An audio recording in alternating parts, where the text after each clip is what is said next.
Looks like we lost Ellie to the Have them. ether. There you Oh, are. there you are, Ellie. Oh, am I not an audio? You froze for a minute there. Oh, good. Okay. I hope folks don't mind what we're going to be doing. So I want to make sure that as many people as possible can see this. We are recording this, and so folks want to keep their camera off. I totally understand. I will keep my camera on, Connor, so you're kind of speaking to some faces. But just so we can share this with our community, we want as many of our member businesses and other queer and trans businesses and across Alberta to become Rainbow registered. And I know Mo is currently in the process of doing so right now. And so uh, yeah, hopefully we kind of leave this session with a little bit more education.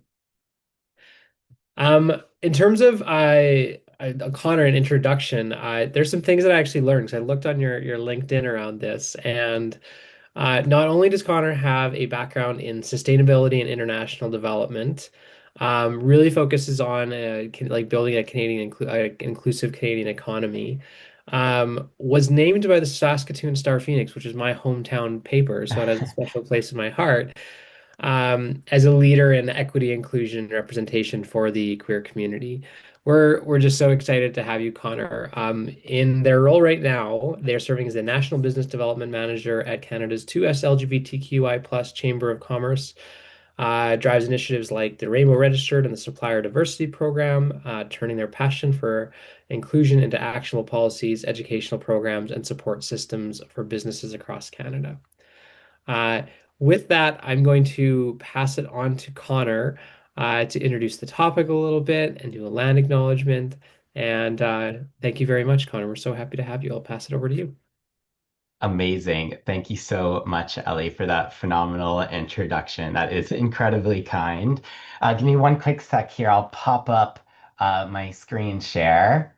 While you're doing Amazing. that, Connor, sorry, I Mhm. just also wanted to share for folks in terms of accessibility, we do have the closed captions on. If you would like to have those on the bottom of your screen, you just need to click on the show captions. Um, Other than that, all yours. Amazing. Perfect. Thanks, Gabby. Amazing. So, folks, as our lovely host said in our introduction here, my name's Connor McKiggan. I use he, him, and they, them pronouns, sometimes even she, her pronouns. I'm a gender fluid, non-binary, and I am the National Business Development Manager working with Rainbow Registered here at the Canadian 2S LGBTQI plus Chamber of Commerce. Now, before I get into it and tell you all about that, I'd like to start with a land acknowledgement here. So before we begin, a special acknowledgement to the fact that I'm gathered here on the unceded territory of the Mi'kmaq people. Now, I know we're all joining virtually here today, so folks are tuning in from different territories. The lands that I'm on are governed by the treaties of peace and friendship, which were signed in, I believe, I think it was 1752 was the year by John Baptiste Cope, and they are unceded lands, which means that there was never any treaties that governed like handing over this land to the crown. We have peace and friendship treaties, which govern relations and trade on the land, but there were never any agreements to pass land officially over to the British crown. So the land that I live on has been cared for and owned by the Mi'kmaq people since time immemorial and everyone is tuning in, I'm sure, maybe from Treaty 6, and I think perhaps Treaty 5 as well, if I'm thinking of the map right. But I'm sure a bunch of different regions depending on where you are. So I encourage everyone to reflect on where you're tuning in from and how reconciliation ties into maybe your business or the work that you're coming here to think about today in regards to inclusion and respect for belonging.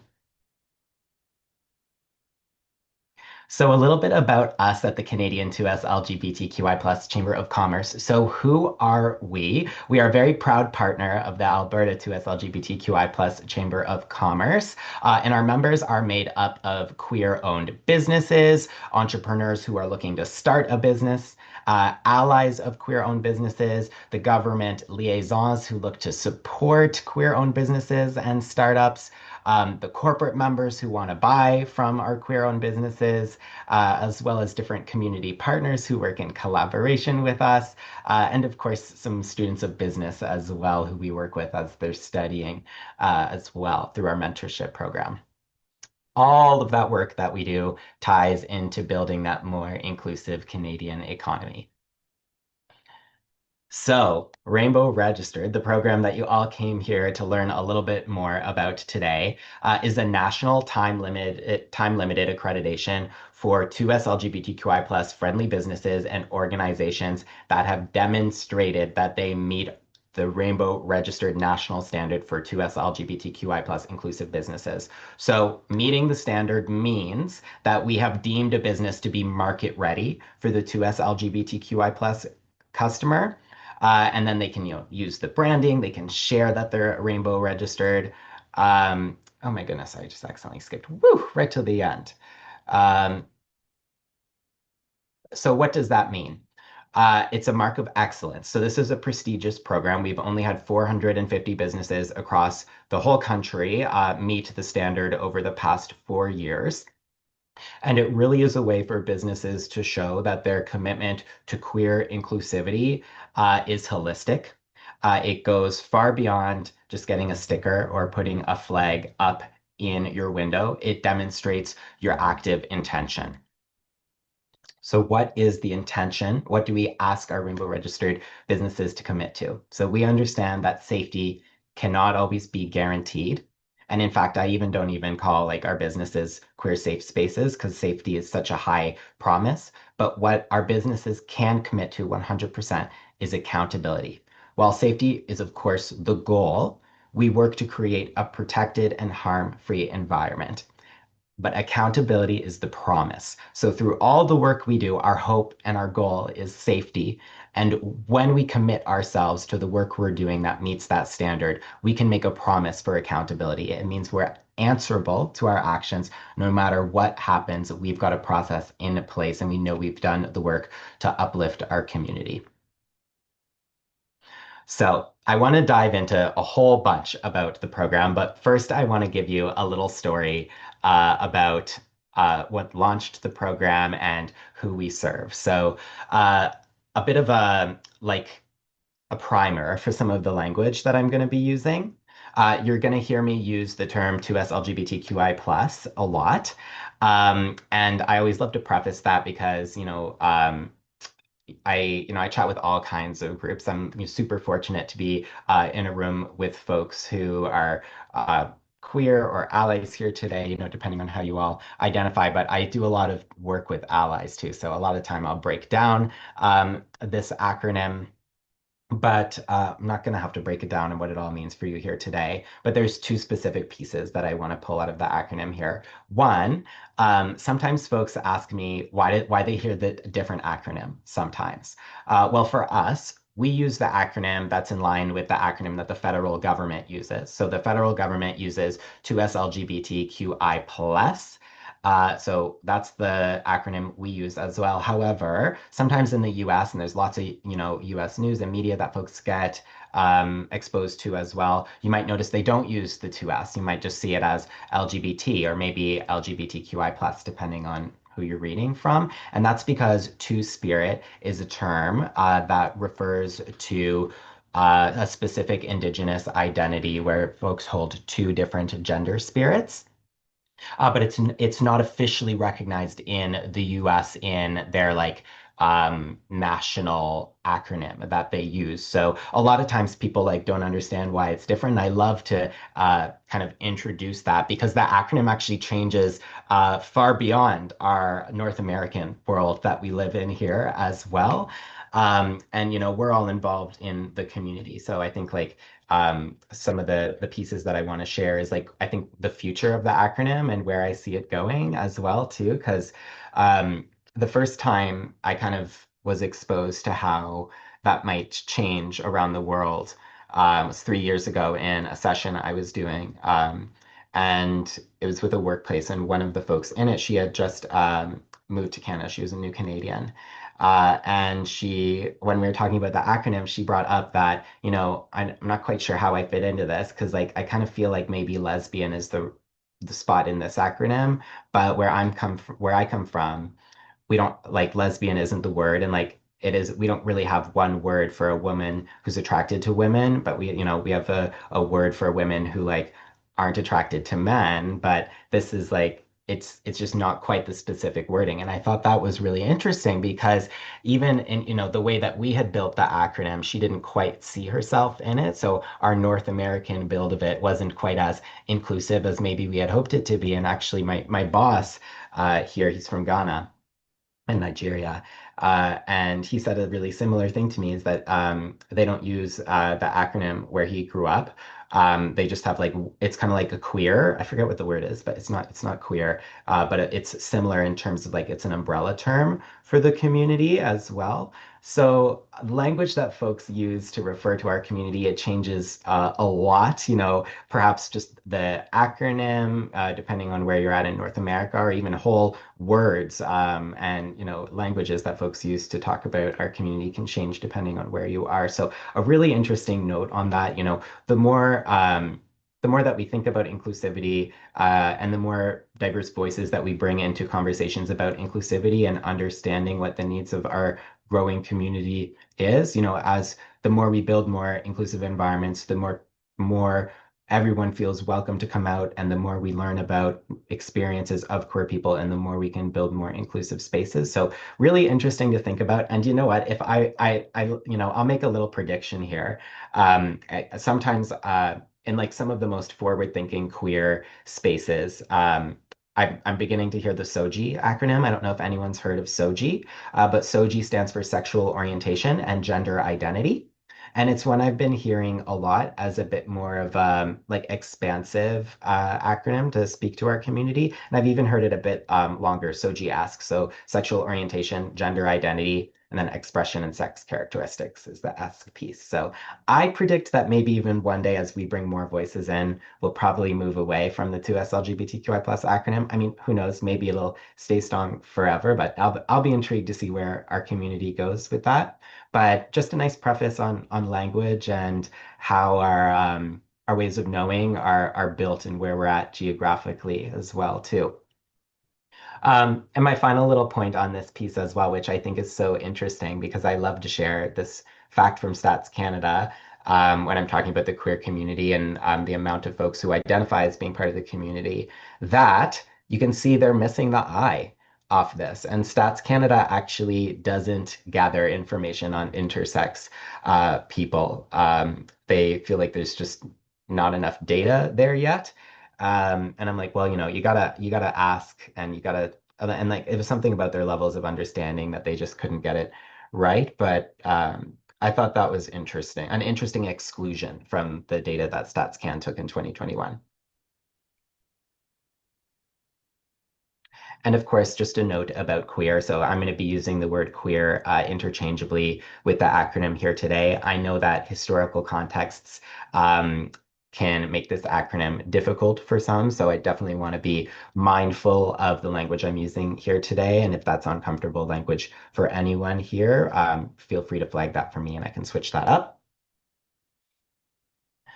So now I want to talk about a little Rainbow Registered, how it was born, like where did this program come from, and who the consumer market is and how it's kind of changed and evolved. So the Canadian 2S LGBTQI+ Chamber of Commerce has been involved with the queer travel market for many years, almost like pretty much since we started 20 years ago through a program called Gay Travel Canada. And we worked with a partner who did lots of research and built a really incredible foundation with a lot of our partners of understanding of what the queer travel market is and the opportunities within it.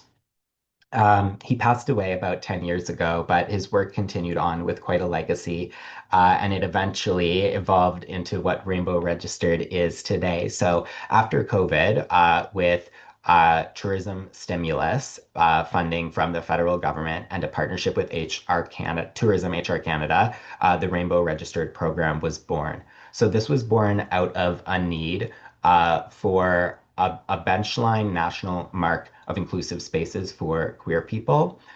We have all kinds of different accreditation programs in the country. We have accessibility accreditations, we've got sustainability accreditations, we've got great place to work accreditations. But at the time that we had developed this, there was no 2S LGBTQI plus inclusive workplace accreditation. So it was a gap that we saw nationally across the country. And of course, we're doing lots of work with our entrepreneurs to understand what it's like to, be a queer person in business, but also in the workforce. And we really understood the barriers that queer people were experiencing, and wanted to align it with our work with the queer travel market in an attempt to encourage partners to make an impact, because we see the opportunity in the queer travel market. We know through Gay Travel Canada, we knew a lot about how queer people were traveling, but we wanted to support our partners in working with queer folks because we found that there was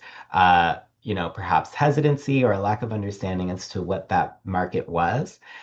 So over the past 4 years, we have been working across the country to help folks in the tourism industry understand who the 2S LGBTQI plus travel market is and the supports that they need to build into their workplace to make it inclusive, not only for the customers that are coming in, the consumers who are accessing their workplace or product, but also the employees who are working day to day in their workplace and on the front lines. So it was really, really interesting research that we got to do. And later on in the presentation, I'll present you folks with what we came out of that research in terms of the best practice indicators that we look for, and that we can identify market ready spaces from.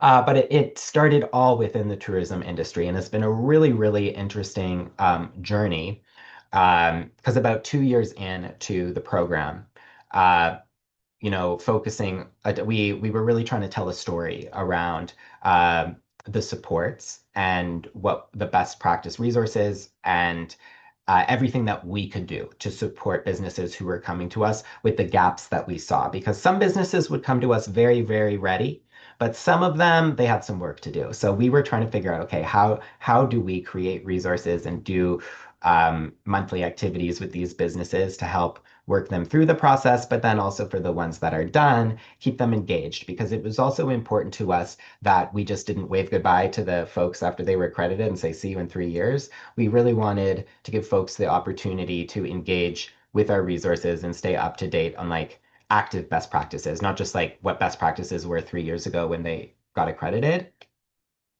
So there's kind of it's been interesting to watch how the program has grown, because yes, it started with this focus on tourism, but as we leaned into the HR supports, started presenting at HR conferences and doing webinars on that, folks from a very wide range of industries started resonating with what we were talking about in terms of benchmark practices we wanted to see within inclusive workplaces.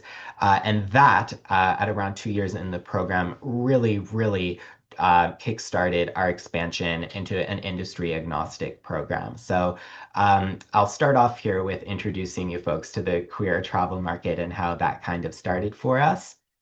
And then I'll go into talking a little bit about some of the barriers we see in workplaces, and then what we suggest and how we encourage folks to address those. So a nice, interesting story, but I wanted folks to kind of understand why I'm starting off here with the queer travel market, because it does still remain one of our biggest consumer industries when I'm thinking about who engages with Rainbow Registered. We have our two biggest things are either one, the queer travel market, folks who are traveling and looking for services in the area that they're going to that they want to engage with, or folks who are local who are looking for a more regional service, like they want to get their hair cut, or maybe they're looking for a law firm, or they want to get a massage or something like that. So those are our two kind of biggest main consumer groups that we see. But the queer travel market is a really interesting one. And I'm going to introduce this one to you folks the same way that I introduce it to the straight people that I speak to, is that the queer travel market is hardly any different from the classic travel market. If you are already working with the travel market, you don't have to break down the wheel and reinvent it. While the queer travel market is made up of folks from lesbian, gay, bisexual, trans, intersex, two-spirit, queer, aspec communities. It's also families, couples, seniors, foodies, folks who go outdoor. The queer travel market already is engaging in the travel market offerings, but what is important and key here is understanding the destination motivators for the queer travel market. What is going to get queer travelers to your destination? And how do you understand what their experiences at other destinations might be like in a way that allows you to attract them? So a couple facts about about queer travelers: they're more likely to hold a passport. They're more likely to have higher rates of disposable income. I know there's the classic, trope about the dinks, the dual income, no children. But well, I myself, I'm a dinkwad. I don't know if anyone's ever heard of that. I'm a dual income, no children with a dog. Actually, I have two dogs, so doubled there. Um, and then after the last one is has demonstrated resilience and a faster recovery time after industry shocks. So this one's a really interesting one. So after 9/11, we saw queer travelers flying sooner than the classic travel market. Same thing with the SARS epidemic. And again, same thing after COVID-19. I don't know if anyone remembers those stories about gay cruises in Mexico, like pretty soon after the borders opened up. But this market is one that's quick to return to traveling, despite uncertainty within the industry. And I actually think that's a really interesting one. Now, when we got this out of our, and by the way, sorry, I didn't share that, but unless otherwise indicated, the stats that I'm going to be sharing with you here today are from a study that we ran in 2020 with the queer travel market. Any other stats, I've put my sources in there with them. But these are specifically from a study we did in 2020, and I thought it was really interesting when I reviewed this. Because I thought, why are queer people more likely to travel in uncertain times and after something scary might happen in the industry? And I think that as a queer person, there's something about our experience that, like, every day when we leave our house, like, we have to be okay with a certain level of uncertainty about what our experience is going to be. And I think that that ties into some of the decision making that happens here, that queer folks are just more used to having to make decisions around safety and weighing decisions like that in their comfort levels. So a couple more facts about the queer travel market. Again, what I'm trying to do here, I'm trying to tell a story to folks through these stats about why building these inclusive spaces is important. So 42% of underserved travelers feel limited because of their identity when selecting destinations or activities. 42% is significant. Okay, that's almost half of underserved travelers who are taking their identity into account when they're selecting a destination or what they're going to do when they're somewhere. On average, they spend over 5 extra hours of time researching to ensure venues or destinations are safe, welcoming, and accessible. Okay, they are looking to know if your destination is going to be one that's welcoming to them. How are you flagging that to them? What's your signal? 70% of underserved travelers are more likely to plan trips when they see themselves reflected in travel ads and promotions. Queer folks want to see themselves in their business, in the businesses they're engaging with. 73% of underserved travelers are more likely to book repeatedly with companies that demonstrate a commitment to diversity and inclusion. This is an important one. This market is a loyal one. They are likely to be return customers if you are providing that inclusive experience. And 71% of underserved travelers say it's important that travel company staff are trained in diversity and inclusion. And this is one that we consistently have come up with comments about consumers from Rainbow Registered, is they want the businesses to be prepared with the especially frontline staff with the knowledge they need to be engaging with the community respectfully. And this is from an Expedia group survey.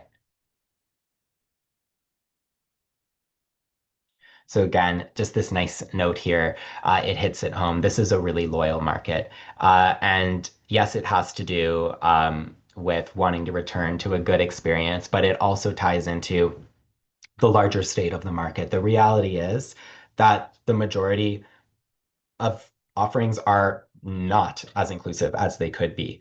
And when folks find whether it's a local service or something they're traveling to go to, and they offer an experience that's truly inclusive that they can be themselves in, it's one that they want to return to. I know that this place is ready to give me a good experience. Why spend that 6+ hours again trying to find another spot to go to? Like 6 hours is like half your day off that you spend like booking the vacation, right? Like if you know that there is a spot that's going to be able to provide that inclusive experience to you that you can travel to, or if there's a hair salon down the street that you know is going to provide that good experience, I'm going to be booking in with them, no question, rather than spending the time to find another place that I know can give me that experience, because the reality is that most can't.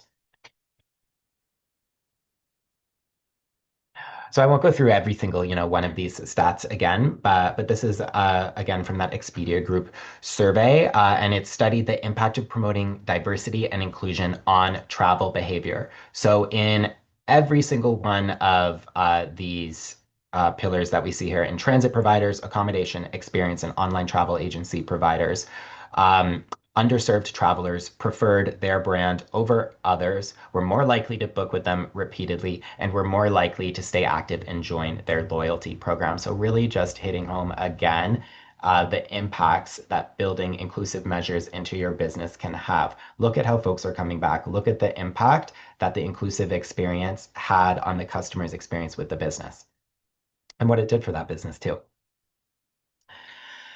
Okay, sweet. So, yes, this is the beautiful cover of the 2020 study that we did with Crestview Strategy. And I pulled in a couple of my Connor, favorite. Yeah, totally.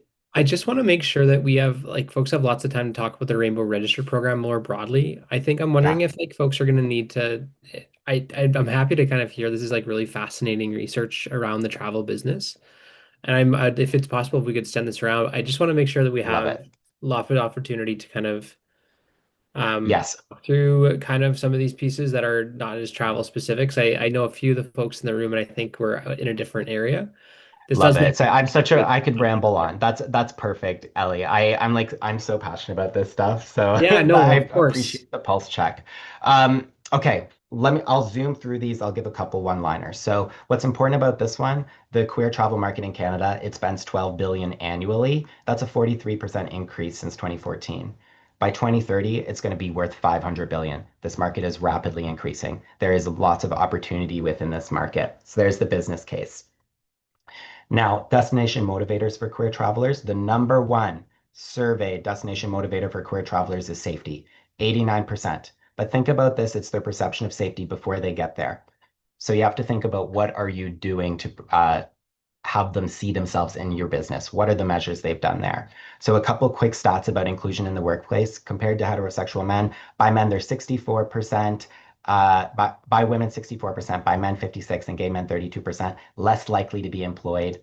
And some other super interesting stats on barriers within the employment a world that queer people experience. Gender diverse folks, they're almost half live below the poverty line compared to an 11.6% across Canada, which is crazy when you look at the general population versus diverse folks.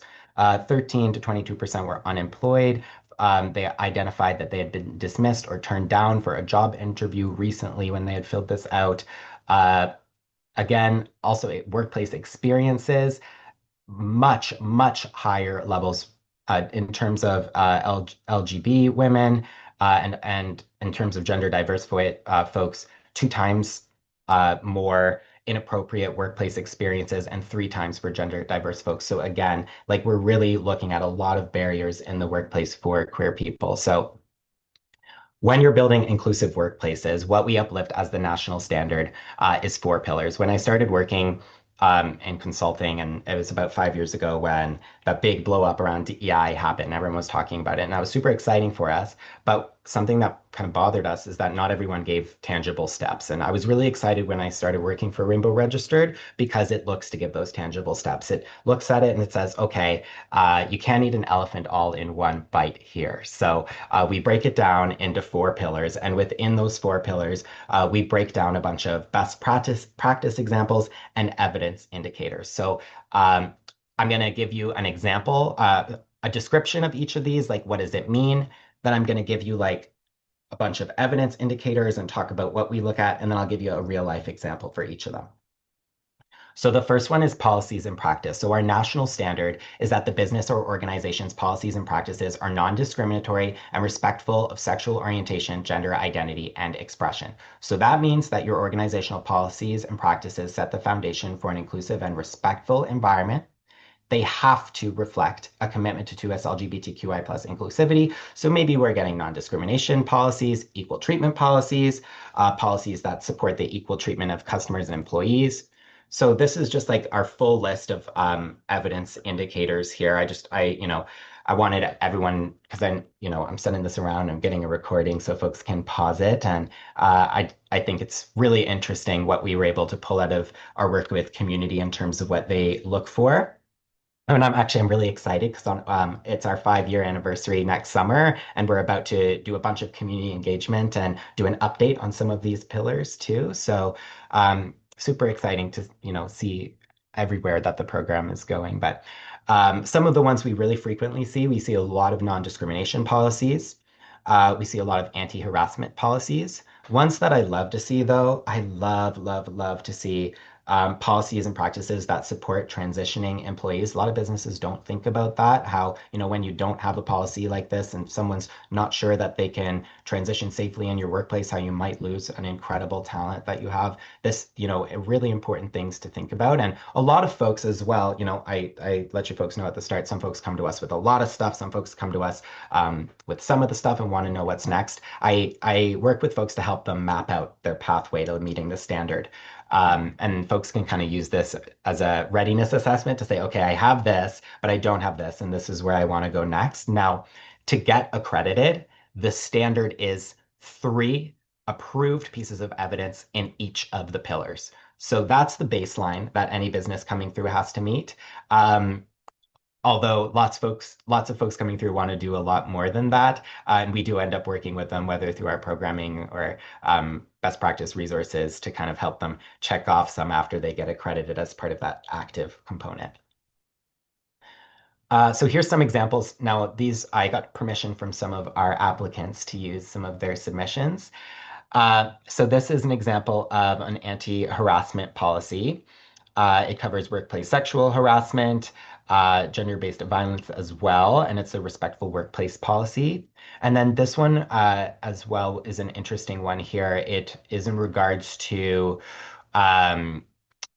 practices recognizing differing administrative needs. So when they're gathering information about their staff, they collect information about their gender identity and allow folks to self-identify, just so they have the proper pronouns to use for their staff when addressing them, and know how their staff wants to be addressed in the most authentic way.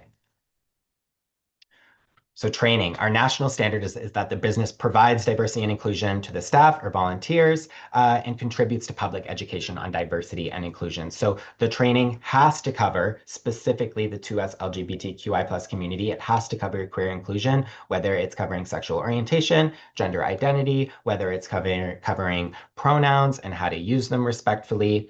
It could be an internally developed resource. It could be something that you engage with a consultant on. So specifically, our best practice indicators are like a diversity, inclusion, and sensitivity training that specifically talks about the queer community, like a tailored or specific training that was around the queer community, comms training that talks about how to use queer language respectfully. Perhaps you've done education with customers or the public and provided a training session. That counts as well in terms of fostering allies. Any other ways that you've done education with your staff, specifically around implicit bias and challenging gender-based violence, is included as well, or gender-based assumptions. And then the next one is, of course, on gender-based violence and harassment. And then, of course, positive changes in knowledge, attitudes, behaviors of staff, volunteers, or customers. I love a testimonial. I love to hear from staff about how, the what the workplace did created change in knowledge for them, how it impacted them. Those statements hold a lot of meaning. This one, I love to share this one. I love to share this one. There's all kinds of different training examples that we get. Um, and sometimes it's overwhelming for folks. Uh, we get a lot of different types of businesses. We got a lot of, big corporates that do this, medium-sized businesses, but actually over 50% of our membership is made up of small businesses. And a lot of them come to me with overwhelm about the training. They want to do so good and they really want to make sure that they have built everything in intentionally, but not all of them have the big budget to pay consultants to do training. So some of them have done some really interesting work. Perhaps the boss has done, the boss holds their own knowledge, or someone at the company holds a role where they have knowledge. This one specifically is an example of a spa, and the owner is trans, but they wanted to make sure that their staff had all of the information that they had to engage with the queer community respectfully. So they put together this presentation on 2S LGBTQI plus affirming salon and spa practices. And it's self-paced, so it's part of the staff onboarding. So whenever a new staff member starts at the salon, they click through and they read this presentation. It's, you can recognize it. It's from Canva. I love the nice Canva graphics, but it's something as simple and easy as that, as putting down onto paper the values that are important that you want your staff to hold and reflect when they're representing you on the floor or on the phone or wherever they're engaging with customers, to set the standard and give them the knowledge and education they need. I thought this was great. And of course, if folks ever want to do work with a consultant or bring someone in, there are some incredible folks within the chamber who we can connect folks with. And I'm sure within your own chamber as well that you probably know some folks who you could work with. Now we have commitment to inclusive leadership. This is the third one more to go, folks. So this one is more externally focused. This one looks at beyond your day-to-day operations. So what do you do beyond just, the classic, what comes across your desk every day? So it's beyond internal policies and practice. It focuses on how you lead by example within the community. So this could be continuous improvement commitments. So what you commit yourself to, and are you going to stop after doing the accreditation, or is your organization committed continuously doing better and active learning? Have you demonstrated community engagement? Have you been out and involved in the community? Have you done any philanthropic initiatives? Of course, we look at selection and rejection of suppliers. So do you work with any queer-owned suppliers? Do you work with any suppliers because they share your inclusive values? Adversely, have you ever stopped working with a supplier because they didn't share your inclusive values? That could be an example too. And then same thing with partners. Are there any folks who you partner with because of your shared inclusive values as well? So this one is a really interesting example here. So it's an example of one of our businesses that features out suppliers, and they uplift the rainbow registered suppliers on here, and they've kicked out a couple of suppliers who they were working with who didn't quite align with their values either. So they're an incredibly value aligned business. I thought it was a really interesting example, and I'm always hitting home the supplier piece as well. A lot of folks, like I tend to get a lot of folks in like the HR world or policy worlds who are coming to me about Rainbow Registered, and they're in a whole different like work industry than the people in procurement who are doing buying. And they're not often thinking about the power and impact they can have with their dollar. So I'm always really trying to hit that home because it's a really important piece. And now our final one here, folks, and then we'll open up for some questions, is culture of inclusion. So where the last one was external, this one is internal, whether it's your staff and how you treat your staff, or in your actual physical space. We look to make sure you've established a culture that's queer, inclusive, and affirmative. So it means that your culture has reflected both internal and external inclusive interactions, and it requires you to be welcoming and affirming to 2S LGBTQI plus individuals, whether it's in your marketing and your policies or your customer interactions. So we look at code of ethics, we look at diversity statements and policies here. We look at commitments to providing safe environments for staff. So environments that are free from gender-based violence and harassments are the type of commitments we've seen in the past. We look at marketing materials, any like reviews of the company, whether it's a staff review or a customer review. Um, we accept like descriptions of how you've dealt with things in the past. So, like organizational responses to negative experiences, what your current practice looks like and how you deal with that. But also, perhaps there's different examples you have of also meaningful engagement and positive pieces in there that you can highlight. And of course, where this one is or surrounds the physical space. If you do happen to have a pride flag up in your space or the sticker, this is the one spot on the accreditation that you could get a point for it, because I think symbolism is important. It does send messaging when you have stuff like that up, so it is a piece of the whole puzzle. And this is a nice example of an office. So in their support office of their building that they got accredited, they opened up a lending library of queer books. So I love, and this, folks, I encourage you to be creative. These are, just words on a piece of paper, and none of these are going to have impact unless you put your own intention into it. And I've never seen one accreditation that's come through that has been similar to another, because inclusion takes its own shape in every different space. Inclusion is unique to your business. It's unique to what you do and how you build your space. So I encourage you to be creative. I've seen lots of different ways that folks have looked to undergo inclusivity initiatives in their business. And the ones that I think have had the biggest impact are the ones that tie uniquely into the space, not just ones that they looked at this and they said, I need a code of ethics and built a code of ethics. Really thinking about, okay, what's a code of ethics that, relates back to my business and is going to have the intention that I want it to have. So this one I thought was really creative. It's, creating a lending library. So giving folks in your office the opportunity to learn about queer stories, come and engage more, even just anyone coming into the support office knows that it's an inclusive space for queer people when they see that as well. And I loved that it was so interactive. So this was a fun one. Now, just a quick line about the process here before I open it up to questions. So what does it look like? How do you get accredited? So anyone who wants to get accredited and they're enticed by the program and they want to take a shot at meeting that standard, they submit their application online, at which point we invite them to our online accreditation platform where they submit their evidence. Once they've reached the baseline submission, so that's the 3 in each, and sometimes more for folks. I pair them with an accreditor who they meet with to talk about what they've sent. And if they're still missing some things or the accreditor has questions, they'll talk about that. Or if it's a nice, robust submission, they'll go straight to the interview and do the assessment. Now, once you apply, you have 12 months officially to get all that evidence in and meet with the accreditor before it expires. Now, I really encourage folks to have all their evidence in at the 6 months mark by minimum, just because it's nice to have that time to work with the accreditor. But that is, that's like the whole lifeline that it could possibly take. When folks come to us and they're like really ready for it, we tend to see folks moving through much quicker.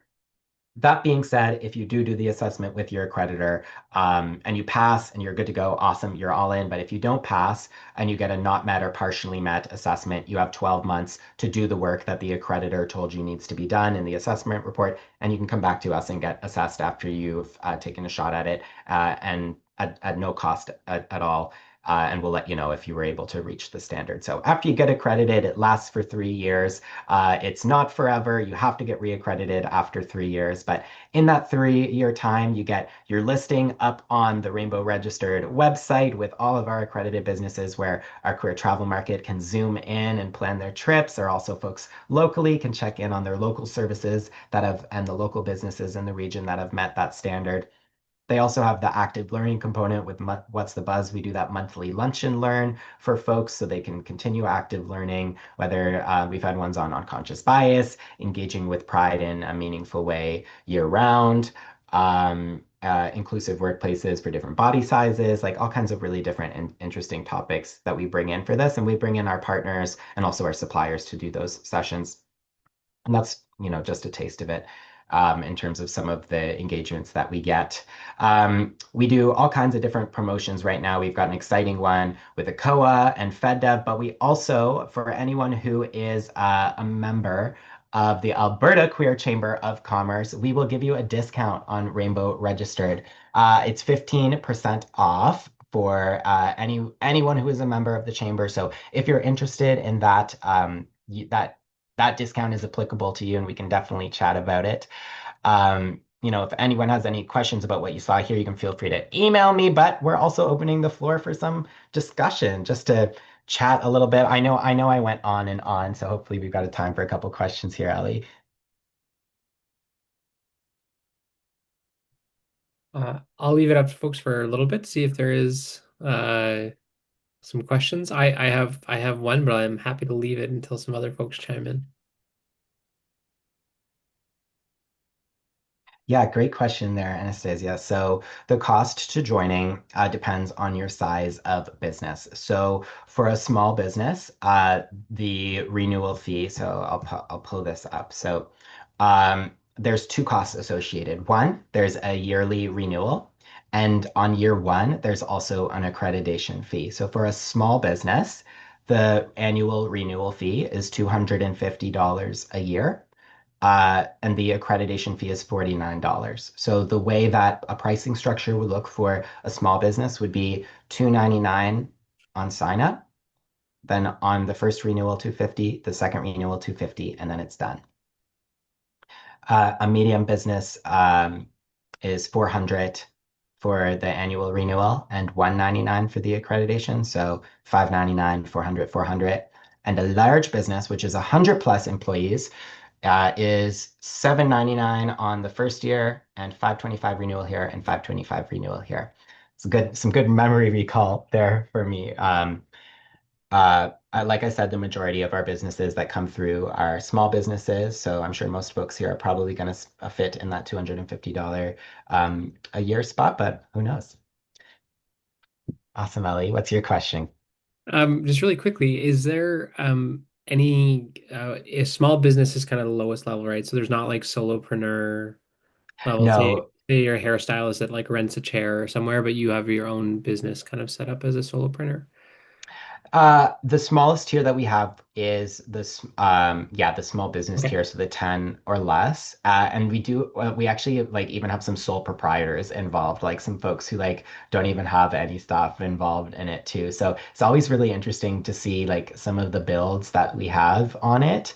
And maybe perhaps like sometimes I get questions about like the map, like for folks who work virtually and like don't have a location.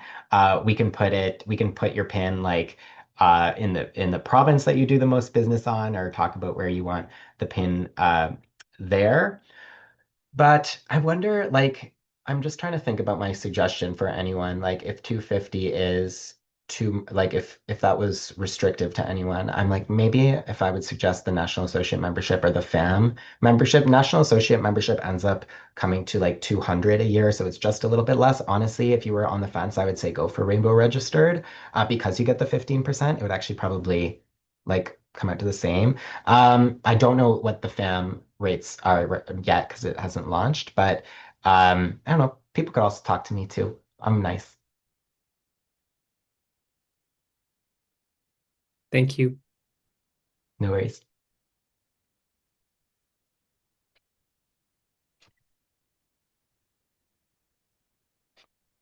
Yeah, it's been really exciting to watch, Mo where has the a program has question there, grown. I see. Go ahead, Mo.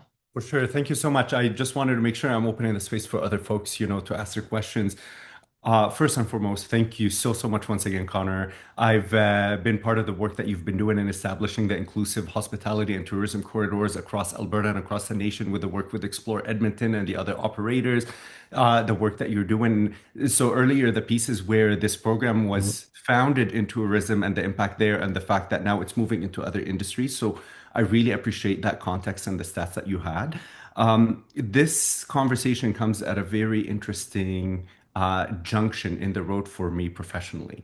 As I started the process with the team, with the CGLCC team for becoming a certified diverse supplier, which that process is great. Now, I bet you Chris Morano in Vancouver, our amazing colleague, with CGLCC, is like, where the heck is Mo? Because he's been great at following up, but I've been kind of stalled in the process because I am basically an owner operator, call it, as a real estate practitioner. I am registered with a real estate brokerage, but really, aside from the branding of that brokerage, all of my practice currently is internal for down to me. I set up my own policies. I'm the one that is front facing. It's kind of my business.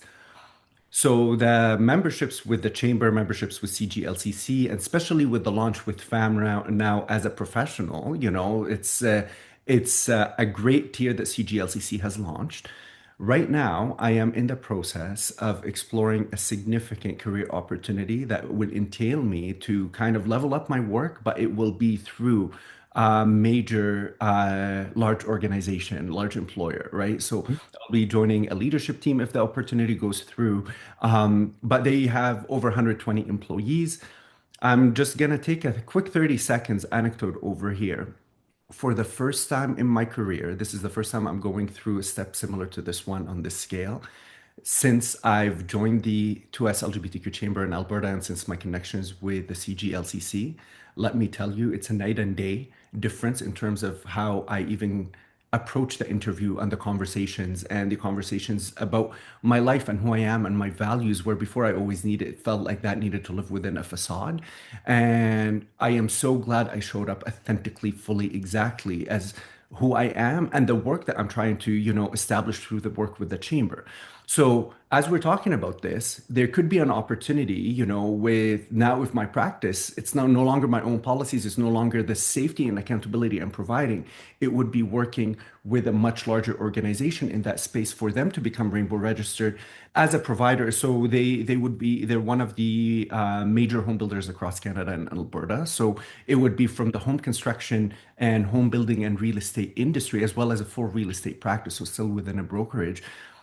It's that conversation. How do we ensure that the real estate industry, the home construction industry, and the construction industry in specific, because when we're talking about suppliers and supply chain and who you're working with beyond just the clients, it becomes quite a broad spectrum of accountability that we're looking at. So, any insight that you can give for either myself or someone like me who might be a professional that could be a solopreneur or they could be an owner operator, but they could also be part of a major brokerage or a major construction organization. What would be the best path for signaling that I am the professional, that I am a safe person in a safe space, but I also want to make sure that organizations I work with and associated with are also safe for my clients and extension of Yeah. the service I extend. So yeah, that's the space I'm in at the moment. That's such a good question, Mo. Okay.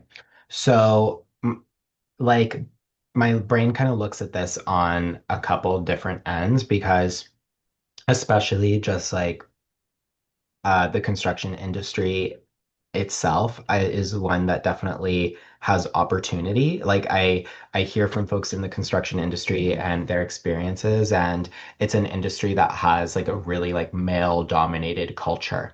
And the I would be like I'd encourage you when you get in the role, like start doing some pulse checking about like experiences that your staff are having, like talk with them and start trying to understand like what it feels like to work at the company and what some of their experiences are, because there's no way that they're not impacted by that, but you're gonna have to do, a pulse check of within your own company and how like what the levels of that are. What's really, really important is especially if you're bringing your own clients in, like think about who your clients might be dealing with other than you, and make sure you meet those people, and that you're happy with the relationship that you have with them and how they treat you as a business partner, because the experience is going to be really similar for your clients. So make sure that it feels properly. I'd also be, intrigued about what training they've done and like are the people who you're going to be working with like on the team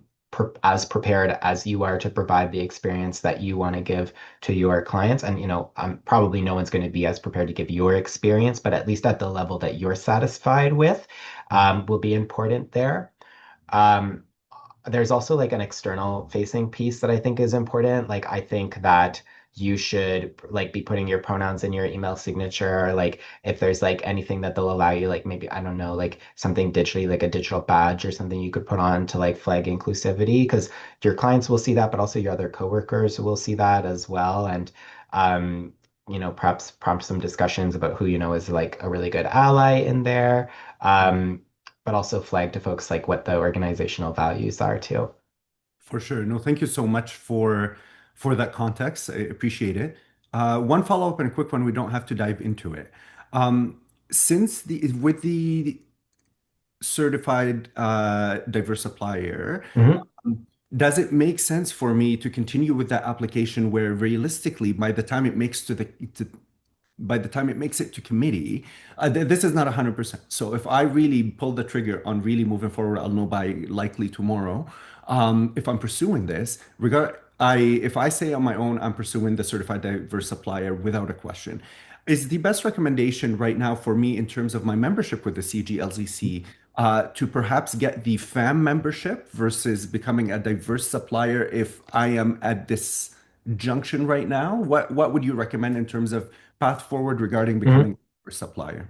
Okay, good question. Uh, so to me, it sounds like you've already done like a good amount of work on the certified supplier accreditation, and where that accreditation comes with, like you're getting it through the FEP program, so it's funded right now, right? So I would complete the certification. I would spend a year as like even just with it, even if you don't like use it. Okay. It's, I think, a prestigious thing to have earned as well. You can put it on your LinkedIn, have it as a badge, and like, perhaps even like it might come up as you're in your role, like something about supplier diversity or the work that you did there. Um, who know, like I think it just where like it's, if you're halfway to the finish line, it's a pretty prestigious certification. So I would say go ahead and get it, because that would save you from, buying the FAM membership, which, of course, will get you access to everything, but just like you're so close to getting that mark. So I would say if I was you, I would cross the finish line, get it, and then if you're like after the year, because you're not locked in for the full 3, 4 years. You can decide yearly whether you want to do the supplier diversity or FAM. So I would do finish the certification is what I would do, spend the year, and then I would move over to FAM after that, because you can switch. Much. I appreciate all the context. Thanks also, Ellie, No, again, for giving us the time for the questions for sure. no worries. I know it's 1:04. So I do want to just take the chance. If Connor, if you can hang around for just one more minute, if there are any other Totally. questions. But I did want to make sure that folks, just to say thank you, Connor, so much for joining us and for sharing all this amazing information. I'm assuming that Rainbow Registered, you'll respond to emails uh, Yes, from that. you got it. I will put my email directly here if anyone has questions around the chamber. And otherwise, enjoy the rest of your Thursday. I don't know what things are like across the province here, but it's absolutely gorgeous here in Edmonton again today. We're so fortunate to live here. Um, Lovely. yeah, and so my email's there. Thank you, everyone. And I won't kick folks out. So Connor, if you do want to take more questions, by all means, folks can ask. Perfect. Yeah, I'm glad to stick around. I'll stop my little screen share though. Yeah, thank you, everyone. This was lovely. Oh, with the Explore team, phenomenal. Yeah, I love that.